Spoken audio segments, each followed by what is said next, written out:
This program is sponsored by Thrill City, Hyderabad. నమస్తే, welcome to four sides TV. Outsourcing విధానం ఏమిటో మనందరికీ తెలిసిందే. ఒక సంస్థలో అంటే ప్రభుత్వ రంగ సంస్థ కావచ్చు, ప్రైవేటు సంస్థ కావచ్చు, ఆ సంస్థకు శాశ్వత ఉద్యోగులు కాకుండా అవసరానికి అనుగుణంగా నియమించుకునే సిబ్బందిని అవుట్సోర్సింగ్ ఎంప్లాయీస్ అంటారు. ప్రభుత్వ ఆసుపత్రులు, మున్సిపాలిటీలు, ఆర్టీసీ, విద్యుత్ ఇలా ప్రతి రంగంలో అవుట్సోర్సింగ్ విధానం కొనసాగుతోంది.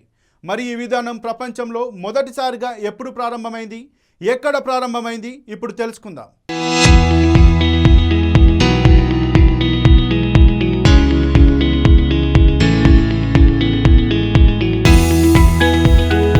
పారిశ్రామిక విప్లవం సమయంలో అవుట్సోర్సింగ్ అనేది ప్రారంభమైంది.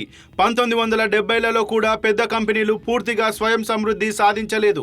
ఆ సమయంలో సంస్థల పనితీరును మెరుగుపరుచుకోవడానికి మార్గాలను అన్వేషించడంలో భాగంగా అవుట్సోర్సింగ్ ఎంచుకున్నాయి. ప్రపంచవ్యాప్తంగా ఇతర దేశాలతో పోలిస్తే ఫిలిప్పీన్స్లో అవుట్సోర్సింగ్కు పెద్ద చరిత్ర ఉంది.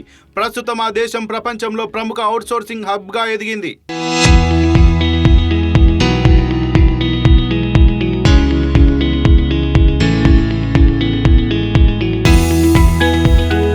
పంతొమ్మిది 1992లో ఫిలిప్పీన్స్లో అవుట్సోర్సింగ్ ప్రారంభమైంది.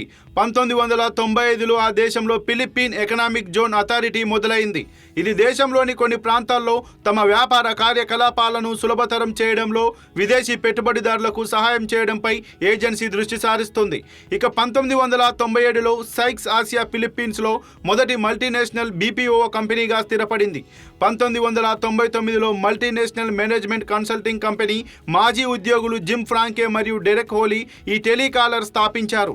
ఇదే దేశంలో మొట్టమొదటి కాల్ సెంటర్గా ప్రసిద్ధి చెందింది.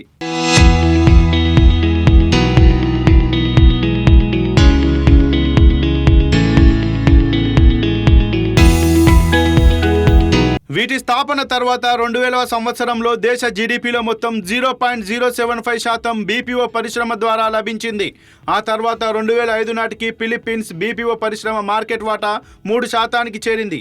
ఇది దేశ జీడిపిలో 2.4%గా ఉంది. 2006లో బీపీఓ పరిశ్రమ భారీగా వృద్ధి చెందింది. 2010లో ఫిలిప్పీన్స్ ప్రపంచానికే బీపీఓ రాజధానిగా మారింది.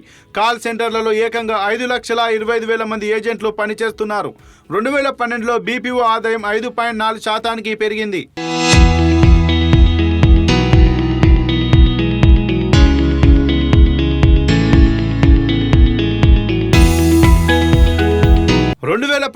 ఏడాది నాటికి ఫ్రీలాన్సర్ల కోసం వేగంగా అభివృద్ధి చెందుతున్న దేశాల్లో ఫిలిప్పీన్స్ 6వ స్థానంలో నిలిచింది.